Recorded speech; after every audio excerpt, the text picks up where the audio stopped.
Bonjour tout le monde, aujourd'hui on se retrouve pour une recette spéciale Pâques. Oui, je le fais juste la veille de Pâques, faut pas chercher. Euh, Nous allons faire des biscuits sablés pour Pâques. Donc, je ne sais pas quelle quantité on saura faire exactement. On va dire environ une bonne vingtaine, voire une trentaine de biscuits, on verra bien. Je vais étaler la pâte assez fine. Donc on se retrouve tout de suite pour les ingrédients. Alors, pour les ingrédients, il vous faut 400 grammes de farine. Donc, on met tout dans le même bol. 125 à 130 grammes de sucre, 2 œufs, une pincée de sel que j'ai déjà mis dedans et 250 grammes de beurre mou. Je dis bien mou, pas liquide. Pas du beurre liquide. Donc, du beurre ramolli. Voilà. Et ensuite, il nous faudra... pour cette fois-ci, moi j'ai envie de faire des biscuits à la vanille. Alors, si vous avez des gousses de vanille, mettez-en deux. Bien sûr que en fait j'ai ventre et je prends les petits grains dedans. Si vous n'avez pas de vanille fraîche comme ça et que vous avez de l'arôme vanille dans votre placard, utilisez de l'arôme vanille. Et par contre là, c'est à vous de doser en fonction de votre goût. Si vous voulez un goût assez prononcé en vanille, n'hésitez pas à en mettre. Voilà, on se retrouve pour la prochaine étape parce qu'en fait là, on va tout mélanger, je vais mettre les œufs, le beurre et tout, on va bien travailler tout ça.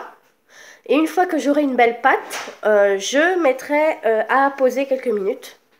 Voilà, et on va commencer juste après les formes. Alors voilà à quoi elle ressemble ma pâte, hein. On y voit mes traces de doigts. Parce que j'ai bien mélangé avec la spatule. Et dès que ça a commencé à former une belle pâte, j'ai fini à la main. Ça se mélangeait mieux. Et ça se travaille beaucoup mieux comme ça à la main. Donc voilà. Là, je vais la laisser reposer. Et pendant ce temps-là, donc on va laisser poser peut-être 5-10 minutes. Pendant ce temps-là, je vais préparer mon plan de travail pour pouvoir ensuite étaler la pâte pour en faire les formes que l'on veut. Alors voilà, le plan de travail, il est prêt. Faut pas hésiter à mettre pas mal de farine. Mon rouleau, je l'ai enfariné aussi. Ma pâte est ici.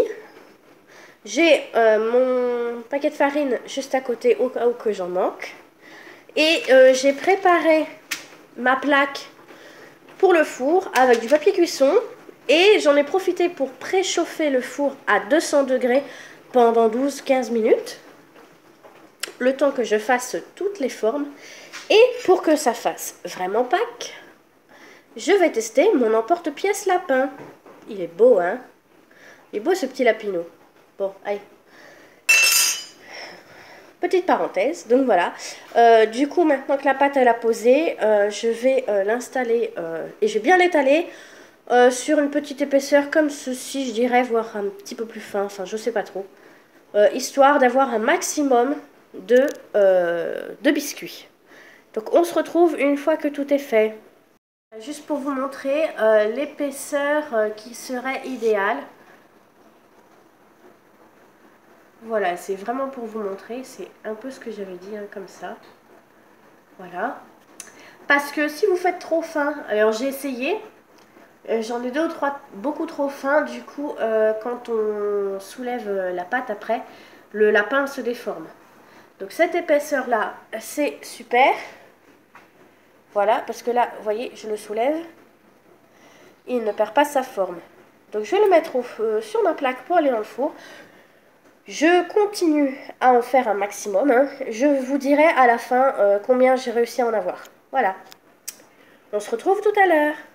Petit changement de programme, parce qu'avec la pâte à sucre, j'en avais pas assez, et puis ça faisait pas top top. Du coup, on est parti à faire un glaçage maison.